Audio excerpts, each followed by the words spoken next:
Welcome, everyone, to an Introduction to Programming with Scratch. My name is Brian Yu, and in this course, we're going to be exploring Scratch, which is a visual block-based programming language developed by the team over at MIT's Media Lab. Using Scratch, by putting together little Scratch puzzle pieces that we'll see shortly, you'll be able to build visual stories and animations and games and other programs that you'll be able to share with others. And along the way, as we're exploring Scratch, you'll be introduced to the fundamentals of programming. We'll take a look at concepts like functions and loops and conditions and variables and other types of ideas that you'll see in programming. And even though the Scratch programming language looks a little bit different, it uses blocks instead of the more traditional text-based programming that you might see in other programming languages later, really Scratch is based on the same fundamental ideas, and it's going to use the same principles of computational thinking. So with that, let's go ahead and take a look at Scratch and dive in to our very first Scratch project.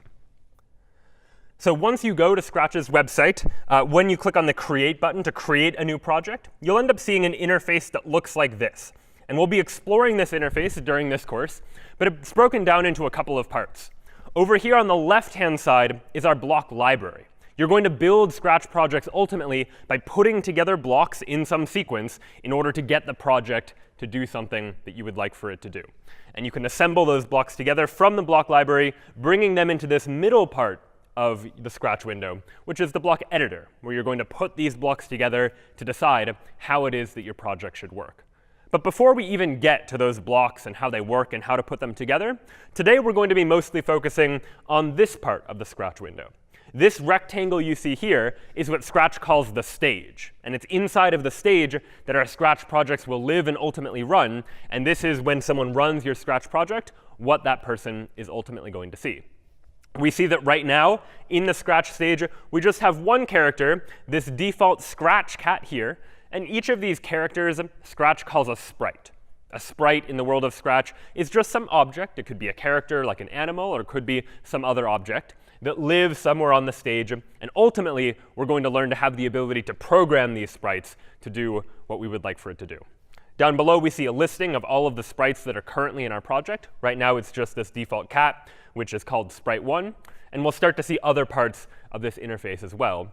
But let's start today by exploring this stage and the sprites that live on that stage and how we can manipulate them.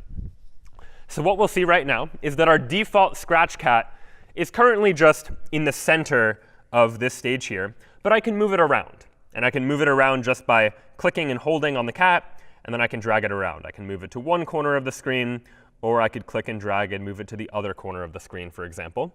And what you'll notice as I start to move the Scratch cat around on the stage is that down below, a couple of values are changing, the x value and the y value. Right now, for example, the x value is 177, and the y value is 42.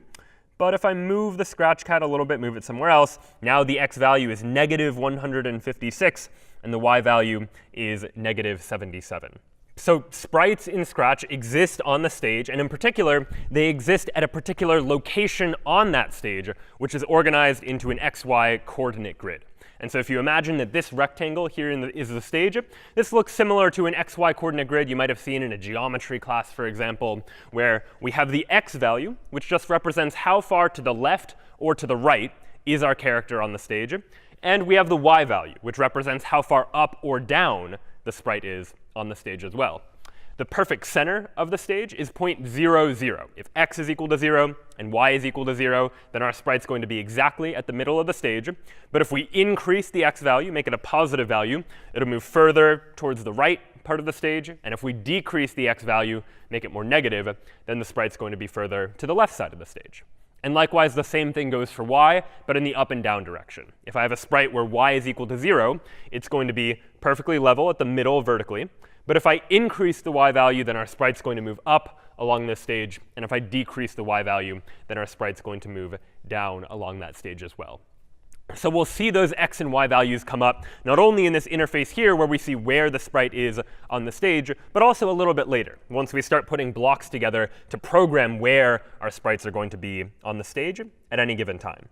So right now, if I wanted to take my sprite and move it back to the perfect center of the stage, I could take it and drag it to about where I think the center is. And I might be pretty close. But if I want to be even more precise, I can go down to the x field here and change what's right now 10 to 0.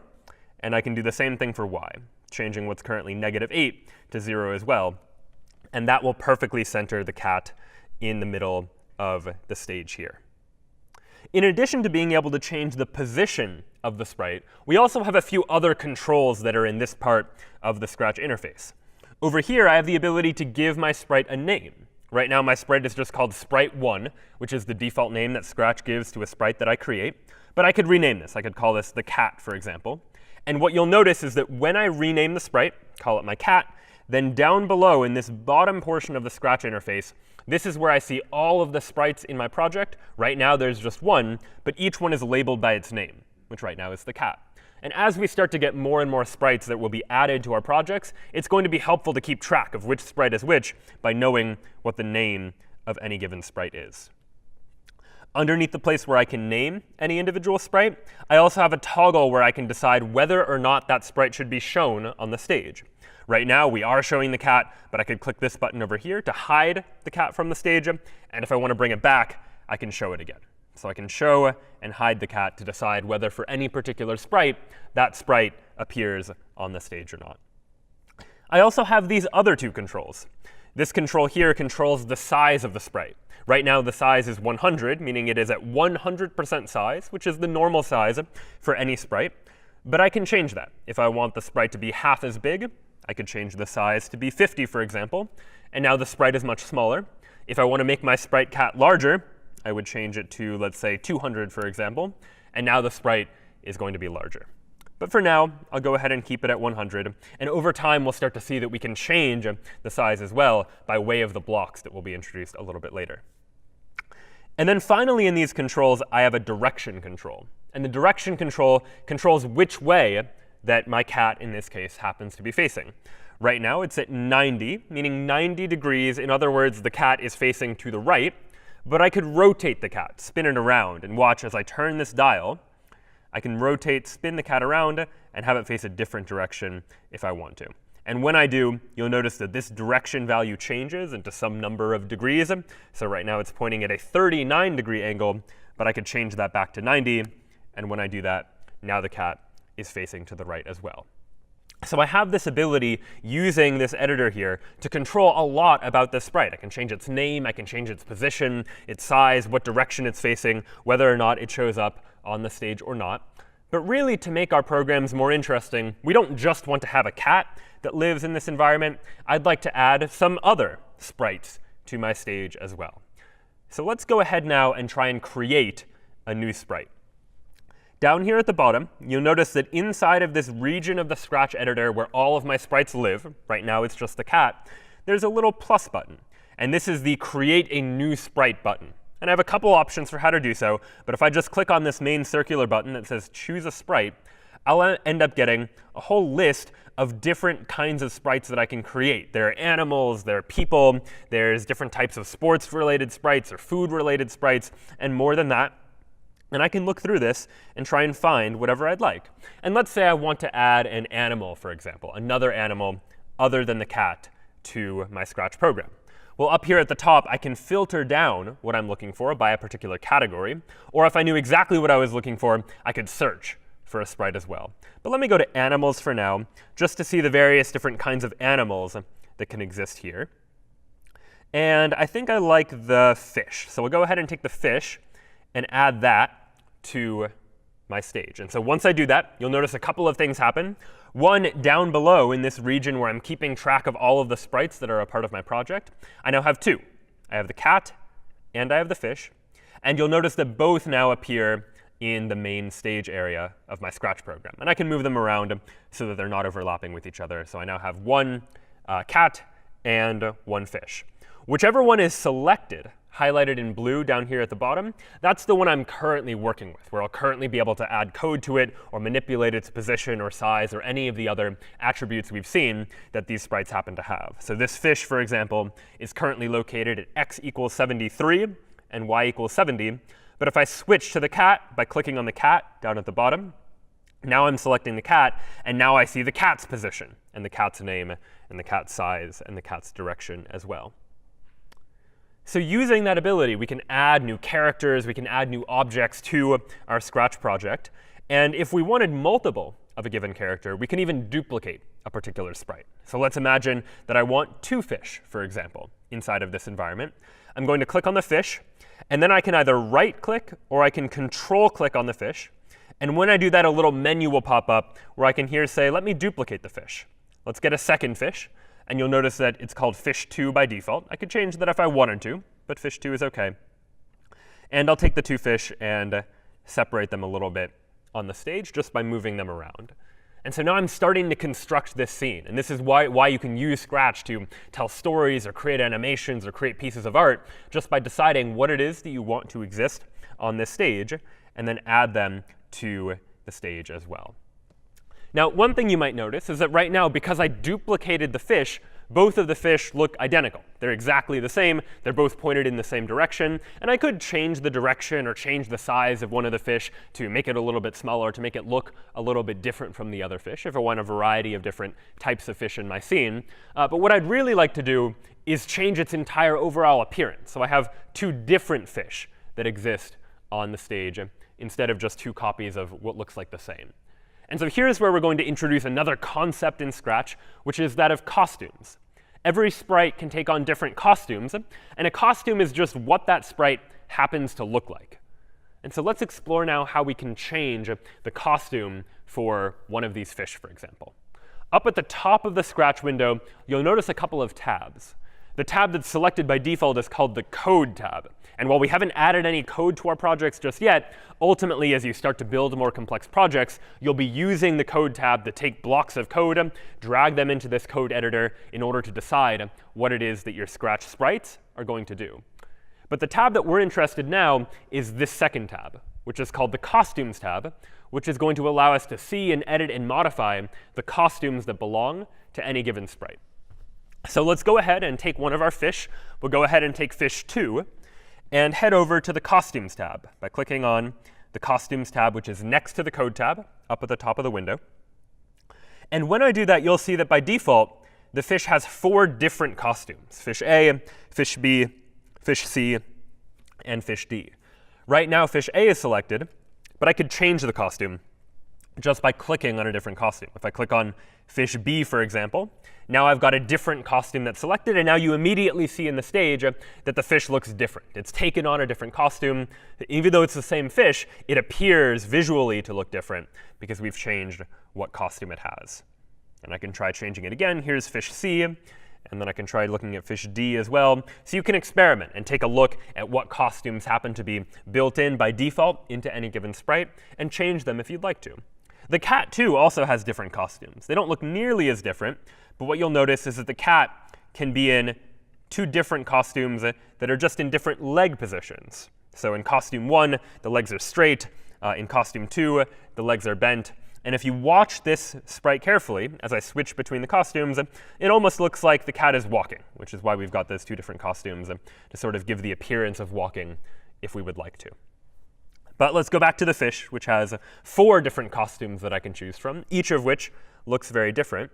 And I'm not limited to just those 4. If I wanted to create additional costumes, I have the ability to create additional costumes too. How could I do that? Well, here in the costume editor, down at the bottom, underneath where all of these costumes are, there's another plus button that looks very much like that button for creating a new sprite that we saw a moment ago. But this time, this is the button for creating a new costume. And here I have a couple of choices. I could search inside of Scratch's own library of costumes to find a costume that I might want.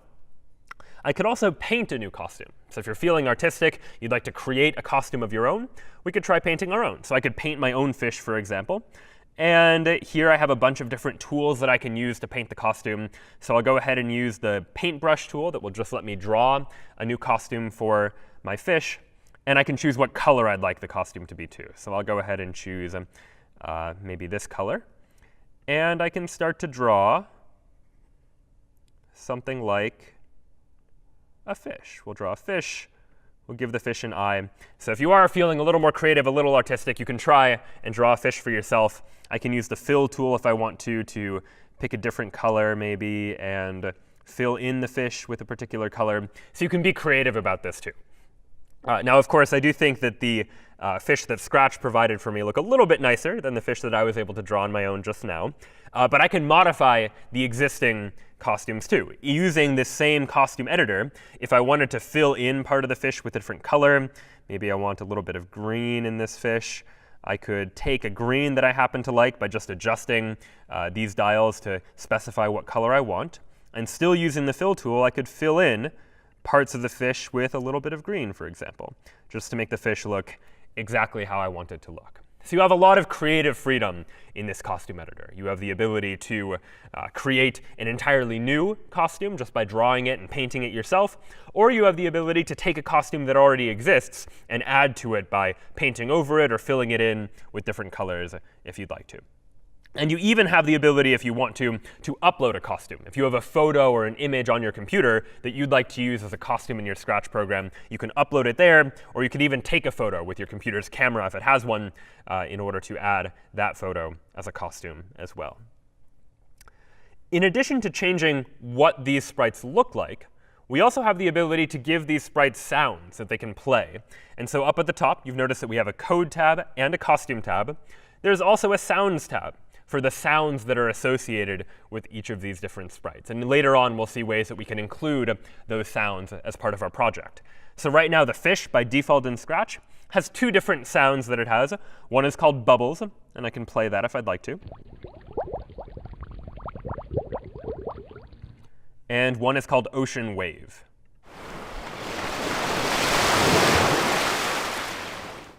So those are the sounds that are built in as just part of the fish. And later on, as we're building stories with it, maybe at some point we'll want to play those sounds. And later in the course, we'll see ways that we can do just that. And different sprites have different sounds built in by default. The cat, for example, if I click on the cat, has one sound by default, which is just the meow sound, which I can play.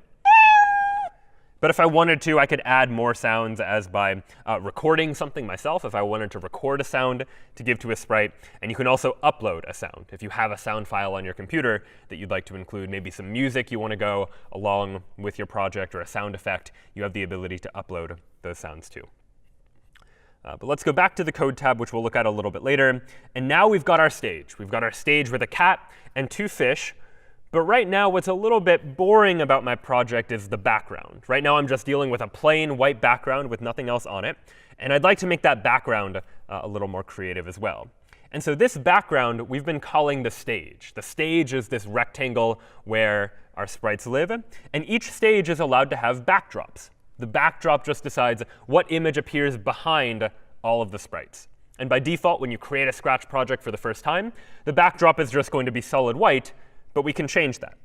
Down at the bottom right, here we see the stage. And I have the ability, by clicking on this button in the bottom right, to choose a backdrop for my project too. And so if I click Choose a Backdrop, you'll see that I have a whole variety of different backdrops that I can choose from in different environments. I see I have a wintry scene if I want to create a wintry scene. We have some indoor scenes if I want to, some outside, like city scenes. And this one looks nice. It's an underwater scene, maybe. And I'll use that because I've got a bunch of fish on my stage, and so maybe it'll make sense to put my fish in an underwater scene, for example. So I'll choose that backdrop. It's called Underwater 1 by default. And let's use that one. So I'll click Underwater 1, and you'll see immediately the backdrop now changes. And I can now have my two fish that are living inside of this underwater scene. And much as was the case with costumes or with sounds, if I had my own image, or I wanted to draw my own image to use as the backdrop for my Scratch project, I could certainly do that as well. At this point now, the cat, though, is starting to feel a little out of place. I'm designing an underwater scene. I've got two different fish here. The cat maybe doesn't belong here. And so if ever I want to remove a sprite, here's how you could do that. I'm going to click on the cat, because that's the one that I'm currently editing. And if I don't want the cat, there's a little trash icon that appears next to whichever sprite happens to currently be selected. And if I don't want the cat to be there, I can just press that trash icon, and that's going to remove the cat. And so now I have this scene with these two fish that happen to be swimming around in the water. And I could change this scene if I wanted to. Maybe I want to take fish 2, this yellow and green fish, and flip it around so that it's facing the other direction, so that one fish is swimming to the right and one fish is swimming to the left, for example. So how could I do that? Well, next to every fish, remember we've got a direction control for any given sprite that controls what direction that fish happens to be facing. So if I want to take a fish and have it face to the left, for example, I could rotate, rotate, rotate, have it face towards the left at like -88 or -90 degrees or so. But this isn't quite perfect because, as you're probably noticing, the fish is upside down now. So normally with this direction control, when I'm trying to control the direction, it's just rotating whatever the sprite is in whatever direction I tell it to rotate. But what that means is that if it starts facing the right and I rotate it 180 degrees all the way to face the other direction, now suddenly it's going to be upside down. And that's maybe not what I want for it to do. But it turns out Scratch has a fix for this. And every sprite can be in a number of different rotation styles, what style it's going to use when rotating. By default, it uses this all-around style, where it can be facing any direction that we want, rotating all around. But there's also this second one that's just called left and right. And that will just let the sprite face in one of two directions. Either it's looking to the right or it's looking to the left. And so if I change the rotation style to left-right by clicking on this middle button here that's got like one arrow facing the right and one arrow facing the left, now, when I rotate a little bit, nothing happens, because it's only ever going to face to the right or face to the left. But if I rotate it all the way around to the other side, now I have the sprite that's facing the other direction. And that's how I can get one sprite that's looking over to the right, and there's one sprite that's looking over to the left. And I happen to like this scene. If I wanted to see it in full screen, there's a full screen icon in the upper right, where if I click on that button, I now see my stage in full screen. I can see exactly what it's going to look like, which is quite nice. And I now have my first Scratch project. I haven't added any code just yet, but I've added some sprites, some characters that are part of my scene. I've added a different backdrop that I can use to my scene as well. And if I wanted to save this, because I want to make sure I can keep this and use it a little bit later, I have a few options. One option in the File menu, I can save a project to my computer, and that will download the project to my computer, such that later, if I want to open it up again, I can click Load from your computer and load that file that I've just saved. But also, if you create a Scratch account by clicking on this Join Scratch button, if you don't already have it, and then sign into your account, you'll have the ability to save projects to Scratch's own website. And once you do that, if you'd like to, you could share your project with the world, to send it to friends and family, and to let other people that are using Scratch have an opportunity to see your project and try it out as well. So now that we have the ability to create these sprites and to put them onto the stage, we can create whatever environment we want for the story or for the animation or for the game or for the other program that we might be trying to create in Scratch. But right now, these sprites aren't really doing anything. The stage is always staying the same. The fish are always the same. And ultimately, what we're going to look at next is about programming, how it is that we can write code, and in particular by using these blocks and assembling them together into stacks of blocks that perform various different activities and tasks. We're going to be programming these sprites in the backdrop and the stage to do what we want them to do, to create all the more interactive stories and games and animations that we can create all through the use of Scratch. But we'll explore that next time. That's it for an introduction to Scratch for today. And next time, we'll take a look at how we can take that stage and begin programming with it as well.